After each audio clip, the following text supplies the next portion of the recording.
ਖੂਹ ਵਿੱਚ ਗੁੜ ਗੁੜ ਕਾਦੀ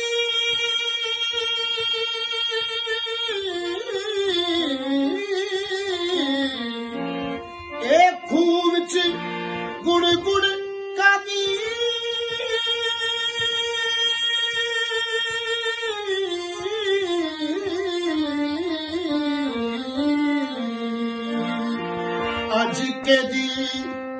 ਅੱਜ ਕੇ ਦੀ पग डूब गई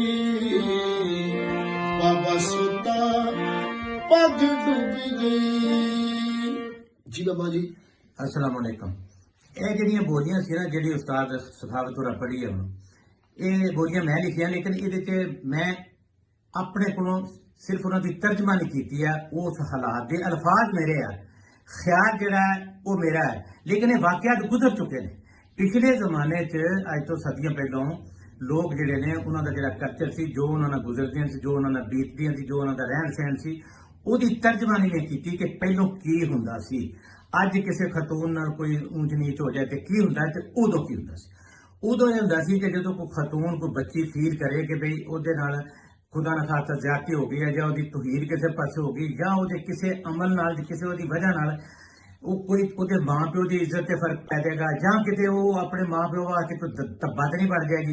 वो जो फील कर लेंदी सी ना कि भाई ओहो यह तो मेरे मां प्यो रुड़ जाएंगे उन्होंने इज्जत रुड़ जाएगी। उस जमाने च इज्जत पग नूं कहंदे सी।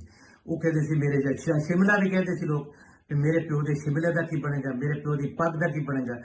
जदों इस नौबत से पहुंच जाती सी तो वो मुहब्बत तकद्दस मां प्यो वास्ते प्यार का लैवल ये सी ਇਹ ਹੁੰਦਾ ਸੀ ਉਹਨਾਂ ਦਾ ਉਹ ਖਤੂਨ ਖਵਾਤੀਨ ਉਹ ਬੱਚੀਆਂ ਕਿਸ ਲੈਵਲ ਦੀਆਂ ਹੁੰਦੀਆਂ ਸੀ ਜੋ ਕਹਿੰਦੀਆਂ ਸੀ ਇਹਦੇ ਨਾਲੋਂ ਮਰ ਜਾਣਾ ਬਿਹਤਰ ਹੈ ਮੇਰੇ ਪਿਓ ਨੂੰ ਦਾ ਪੱਗ ਨੂੰ ਕੋਈ ਦਾਗ ਨਾ ਲੱਗੇ।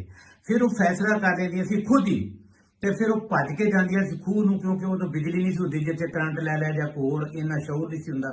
ਫਿਰ ਉਹ ਵਿਚਾਰੀ ਭੱਜ ਕੇ ਜਾਂਦੀ ਸੀ ਹਾਲਾਂਕਿ ਡੁੱਬਣ ਦੀ ਮੌਤ तमाम दूसरिया मौतों तो तकलीफ दे 9 मिनट तक बंदा डुबद्या मरदा रहिंदा लेकिन वो जाके खूह छाड़ मारदे सी। हुण मैं वो पिछली स्टोरी याद करके हिस्ट्री याद करके इंसानियत की सादा दौर की ते मैं खलोता खूह ते मेरे तसव्वुर च आंदा है कि कोई कुड़ी मारदी है खूह छाड़ तो गुड़गुड़ हुंदी है। ओहो वो गुड़गुड़ हुंदी तां जदों पानी उहदे मूँह च आउंदा ते निकलदा है ते वो आवाज़ अपने आप निकलनी है। ते फिर मैं सोचदा कि आ खूह विच गुड़गुड़ कादी अज किहदी पग डुब गई अज ये बेचारी किहदी पग ते कुर्बान हो गई है।